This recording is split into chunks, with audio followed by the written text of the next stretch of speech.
ಮಹಿಳಾ ವಿವಿಧೋದ್ದೇಶಗಳ ಸಂಸ್ಥೆ the corporation credit ಸೌಹಾರ್ದ ಸಹಕಾರಿ ಸಂಘದ ಕಾರ್ಯಾಲಯದಲ್ಲಿ ಉದ್ಘಾಟನೆಗೊಂಡಿತು. ಕಾರ್ಯಕ್ರಮ ಅಧ್ಯಕ್ಷತೆಯನ್ನು ಬಿಬಿ ಗೌಡರ್ ವಹಿಸಿಕೊಂಡು ಜ್ಯೋತಿ ಬೆಳಗಿಸುವ ಮೂಲಕ ಉದ್ಘಾಟಿಸಿದ್ರು. ಉದ್ಘಾಟನಾ ಕಾರ್ಯಕ್ರಮದ ನಿರೂಪಣೆಯನ್ನ ಜ್ಯೋತಿ ದೇಸಾಯಿ ಗೌಡ್ರು ನಡೆಸಿದ್ರು. ಸುಪ್ರಿಯಾ ಅಯ್ಯನ್ಗೌಡ್ರ ಆಡಳಿತ ಮಂಡಳಿ ಸದಸ್ಯರಿಗೆ ಬ್ಯಾಚ್ ವಿತರಣಾ ಕಾರ್ಯಕ್ರಮ ನೆರವೇರಿಸಿದ್ರು. ಸಂಸ್ಥೆಯ ಸದಸ್ಯರಿಗೆ ದೀಪಾ ಹನುಮಂತಗೌಡ್ರ ಅವರು ಪ್ರತಿಜ್ಞಾ ವಿಧಿ ಬೋಧಿಸಿದ್ರು. ವಿಜಯಲಕ್ಷ್ಮಿ ಅಸೂಟಿ ಕಾರ್ಯಕ್ರಮದ ಅತಿಥಿಗಳನ್ನ ಹಾಗೂ ಸರ್ವ ಸದಸ್ಯರನ್ನ ಸ್ವಾಗತಿಸಿದ್ರು. ಮುಂದೆ ಹೋಗಕ್ಕೆ ಸಾಧ್ಯ ಇಲ್ಲ ಅಂದ್ರೆ ನನಗೂ ಇತ್ತು. ನಾನು ಏನು ಸಾಮಾನ್ಯವಾಗಿ ಬಂದು ಇವತ್ತು 2 ದಿವಸ ನಿಂತು ಮಾತಾಡತ್ತೀನಿ ಅಂದ್ರೆ ನನಗೂ ಏನು ಸಾಮಾನ್ಯವಾಗಿ ಬಂದು ನಿಂತಿಲ್ಲ. ನನಗೂ ಮನೆ ಐತಿ, ನನಗೂ ಮಠ, ನನಗೂ ಅತ್ತಿ ಮಾವ ನಾದ್ನಿ ಎಲ್ಲರೂ ಹಿಂದೆ ಸಾಮಾನ್ಯದಲ್ಲಿ ಹಿಡಿತ ಮುಂದೆ ತಳ್ಳೋದಕ್ಕಿಂತ ಹಿಂದೆ ಅಂದ್ರೆ ಅವ್ರ ಕೆಟ್ಟ ಉದ್ದೇಶ ಏನಿರೋದಿಲ್ಲ. ಸಮಾಜದಲ್ಲಿ ನಾವು ಕೊಡ್ತಕ್ಕಂಥ ಕೊಡುಗೆಯನ್ನ ಜನ ಯಾವ ರೀತಿ ತಗೊಳ್ತಾರೆ ಅಂತಕ್ಕಂಥ ವಿಚಾರಗಳು ನಮ್ಮ ಹಿರಿಯರಲ್ಲಿ ಕೂಡ ಇರ್ತೈತಿ. ಅದನ್ನು ಕೂಡ ನಾವು ಅರ್ಥ ಮಾಡ್ಕೋಬೇಕಂತ ನಾನು ಈ ಒಂದು ಸಂದರ್ಭದೊಳಗೆ ಹೇಳಕ್ ಇಷ್ಟಪಡ್ತೀನಿ. ಸರ್ ನಂಗೆ ಪರಿಚಯ ಮಾಡಿಕೊಟ್ಟಂಗೆ ನಂಗೆ ಆನಂದ ವಿರಾಟ್ಮಠ್ ಸರ್ ಹೇಳಿದ್ರು, ನೀವೇನು ಮಾಡ್ತೀರಿ ಮಾಡಿ ಮೇಡಮ್, ಅದಕ್ಕೆ ನಾವು ನಿಮ್ಮ ಇಡೋ ಪ್ರತಿಯೊಂದು ಹೆಜ್ಜೆಯೊಳಗೂ ನಮ್ಮ ಸಹಾಯ ಸಹಕಾರ ಯಾವತ್ತೂ ಇರ್ತೈತಿ ಅಂತ ಹೇಳಿ ಅವರೊಂದು ಪ್ರೇರೇಪಣೆನೇ ಏನೋ ನಾವು ಅವತ್ತಿಂದ ಡಿಸೈಡ್ ಮಾಡಿದ್ವಿ. ಈ ಒಂದು ಕಾರ್ಯಕ್ರಮವನ್ನು ನಾವು ಯಶಸ್ವಿಯಾಗಿ ಮಾಡಲೇಬೇಕು. ಈ ವೇಳೆ ಸಂಸ್ಥೆಯ ಅಧ್ಯಕ್ಷೆ ಶಕುಂತಲಾ ಮುಳುಗುಂದ್, ಶಶಿಕಲಾ ಗಾವಡಿ, ರಮ್ಯಾ ಗಾವಡಿ, ದೀಪಾ ಬೆಳವಡಿ, ಶಾರದಾ ವಟಗೇರಿ, ದೀಪಾ ಉಗಲಾಟ್, ರಾಜೇಶ್ವರಿ ಕುಲಕರ್ಣಿ ಸೇರಿದಂತೆ ಹಲವರು ಉಪಸ್ಥಿತರಿದ್ದರು. ಜೀಜಾಬಾಯಿ ಜಾಧವ್ ಅಂತ ಹೇಳಿ ಮೊನ್ನೆ ಫೆಬ್ರವರಿ 19ಕ್ಕೆ ಶಿವಾಜಿ ಜಯಂತಿ ಇದ್ದಾಗ ಮಾತು ಅವಳ ಬಗ್ಗೆ ಬೆಳೆಸಿದ್ದು. ಅವನ ಮಗ ಸಂಭಾಜಿನೂ ಆಕಿನ ಬೆಳೆಸಿದ್ನು ಜೀಜಾಬಾಯಿನ.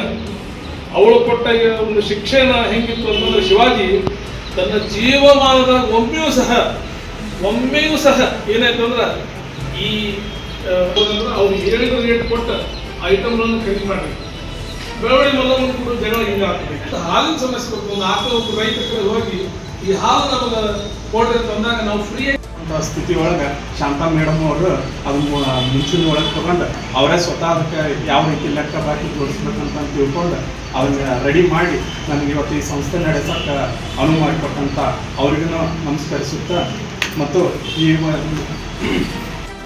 ಯಾಕೆ ಈ ವಿಚಾರ ಹೇಳ್ತೇನೆ ಅಂತಂದ್ರೆ, ಮಹಿಳೆಯರು ಯಾವಾಗ ನೀವು ಅಗ್ನಿ ಕಷ್ಟಪಟ್ಟು ನಾವು ಮಾಡಂಗಿಲ್ಲ ಅಂತ ಕೂತ್ಬಿಟ್ರೆ ಇವತ್ತು ಜಗತ್ತು ಸರಿ ಹೇಳ್ಬಿಡೋದು. ನೀವು ಆಯ್ತು ಬಿಡು ಹೋಲ್ಬಿಡು ಅಂತ ಎಲ್ಲಿ ಮಟ್ಟ ಹೋಗ್ತೀರಿ ಹಿಂಗೆ ಆಗ್ಬಿಡ್ತು. ಜಗತ್ತು ಈಗ ಕೇಳೋದು ಹಿಂಗೆ. ಯಾರು ಬಲಿಷ್ಠರು ಅವ್ರ ಮಾತು ಅಷ್ಟೇ ಕೇಳ್ತಾರೆ ಜಗತ್ತು. ಯಾರು ವೀಕ್ ಆಗ್ತೀರಿ ಜಗತ್ತು ಅವ್ರ ಮಾತು ಕೇಳೋಂಗೂ ಇಲ್ಲ, ಎಂದೂ ಕೇಳೋಂಗಿಲ್ಲ. ಯಾವುದೇ ಒಂದು ವ್ಯಕ್ತಿ, ವ್ಯವಸ್ಥೆ, ಪರಿಸರ ಏನಾಗಲಿ ಹೆಂಗಿರ್ಬೇಕು ಅಂತಂದ್ರೆ ನೀವು ನಿಮ್ಮ ಸಾಮರ್ಥ್ಯ ಪ್ರದರ್ಶನ ಮಾಡಲೇಬೇಕು. ನೀವು ಮಾಡಲಿಲ್ಲ ಆ ಸಾಮರ್ಥ್ಯ ಪ್ರದರ್ಶನ ಅಂದ್ರೆ ನಿಮ್ಮ ಮಾತು ಯಾರು ಕೇಳೋಂಗಿಲ್ಲ, ನಿಮ್ಮ ಮಾತಿಗೆ ಕಿಮ್ಮತ್ತು ಇಲ್ಲ. ಯಾಕೆ ಈ ವಿಚಾರ ಹೇಳ್ತೀನಿ ಅಂತಂದ್ರೆ, ನಾವು ಏನೈತಿ ಗಂಡ್ಮಕ್ಳಾಗಲಿ ಹೆಣ್ಮಕ್ಳಾಗಲಿ ಯಾವುದಾದ್ರೂ ಒಂದು ಕೆಲಸ ತೊಡಗಬೇಕು. ಇವಾಗ ಸಮಾಜಮುಖಿ ಕಾರ್ಯಕ್ರಮ ಇರಲಿ, ವ್ಯಾಪಾರ ಇರಲಿ, ವ್ಯವಹಾರ ಇರಲಿ, ಸಲಹೆ ಇರಲಿ, ಏನಾದರೂ ಒಂದು ಕೆಲಸ ತೊಡಗಬೇಕು ಮನುಷ್ಯ. ನಾನು 10ರಿಂದ 5 ಮನ್ಯಾಗ ಕೂರ್ತೀನಿ, ನಾನು 10ರಿಂದ 5 ಹಿಂಗೆ ಮಾಡ್ತೀನಿ ಅಂತಂದ್ರೆ ಪ್ರೊಡಕ್ಟಿವಿಟಿನೇ ಇಲ್ಲ ಈ ಜಾಗಕ್ಕೆ. ಈ ಜಗತ್ತಿನಾಗ ನೀವೆಲ್ಲ ಯಾವತ್ತು ಪ್ರೊಡಕ್ಟಿವಿಟಿ ಇಟ್ಕೊಂತೀರಿ, ಅವಾಗ ಮಾತ್ರ ಮನುಷ್ಯನ ಕಿಮ್ಮತ್ತು. ಭಾಳ ಏನಪ್ಪ ಅಂತಂದ್ರೆ ಎಲ್ಲ ಅವರು ಬೆಸ್ಟ್ ಹೆಣ್ಮಗಳು ಅಂತ ಏನೋ ಒಂದು ಹೇಳ್ತಾರೆ. ಹೇಳೋ ಉದ್ದೇಶ ಅದಲ್ಲ, ನಿಮ್ಮನ್ನ ಇಂಡೈರೆಕ್ಟಾಗಿ ಅಲ್ಲೇ ಕುಂತು ಬಿಡ್ರಿ ಅಂತ ಹೇಳೋ ಉದ್ದೇಶ ಇರ್ತೈತಿ. ಬಟ್ ನೀವೇನು ಮಾಡ್ಬೇಕಪ್ಪ ಅಂತಂದ್ರೆ, ಯಾವುದಾದ್ರು ಒಂದು ವ್ಯವಹಾರದಾಗಲಿ ಒಂದು ಇದ್ರೊಳಗಾಗಲಿ ತೊಡಿಸ್ಕೊಡ್ರಿ ನಿಮ್ಮ.